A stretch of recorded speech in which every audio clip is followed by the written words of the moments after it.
Hey, Bill Tierney here with Virtual Homes Real Estate. Thought I'd do an intro video here on avoiding foreclosures and loan mods, or sometimes known as loan modification. The mod is just a nickname for that. Foreclosures, not everyone's favorite topic, and certainly a place that nobody wakes up out of bed and says, yeah, well, I want to foreclose my house today.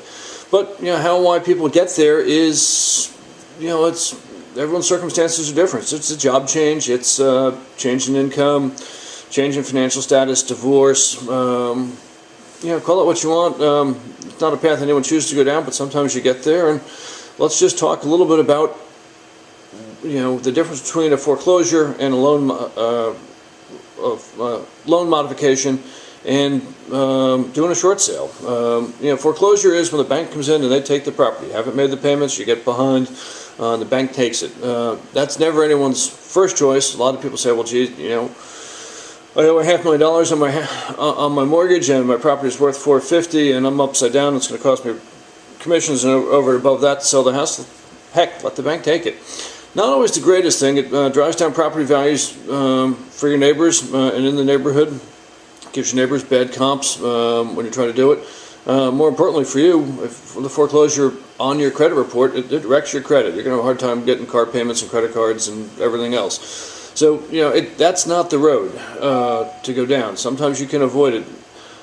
A lot of people, if you still want to stay in your house, the loan modification is the way to go. The banks do have some incentive from the federal government to do that. If you can make the payments, but they're stretched out or you're maxed out a little bit, take a look at a loan mod. Call your lender. They'll help you out with it.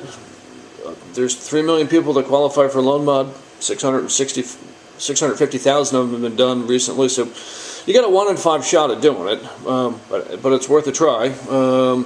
But again, you're going to need your financials. You need to show that you have the ability to pay at the new modified level. Still going to need your lender's approval from it. You're going to need to prove a hardship, and you're going to need to write what they call a hardship letter, talking about how you got to where you are and why they should just modify your mortgage. They're not going to say, oh, hey, rates have changed and we're going to change your rate for you just to be a good guy. Banks are in the business of making money. Let's be honest about that. But they're also not in the business of owning real estate, so they'd rather keep you in the house and have you make some payments than own your house and take a bigger hickey doing it. Other thing is, as I say, you get a 1 in 5 shot roughly on a loan mod, is to consider a short sale.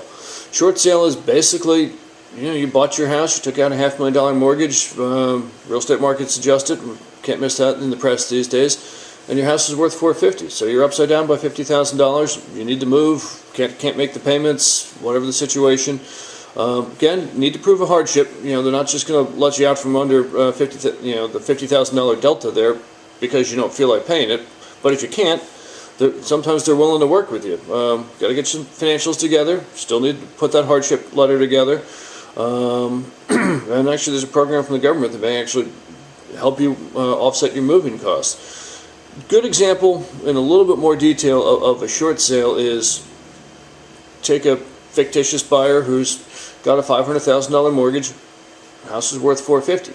There's a $50,000 difference there. So you go out, you hire a realtor who knows what they're doing with short sales. There's a lot of ins and outs. It's sort of a new evolving process in the real estate industry, and every lender is different, whether it's Bank of America or Chase or Citi or HSBC or whoever the lender is. They all have different things, so each one has to be handled on its own. Put together that hardship letter and say, hey, here are the comps we've done. Your broker should be able to help you put together a good package to show why your house is worth the difference. And the bank, rather than foreclose on your property and maybe sell the $450,000 property for $375,000 after they've owned it for 6 months and it's sat empty and degraded a little bit by being empty, would rather do the short sale. They don't have to own the house. They don't have to take title. They don't have to worry about it.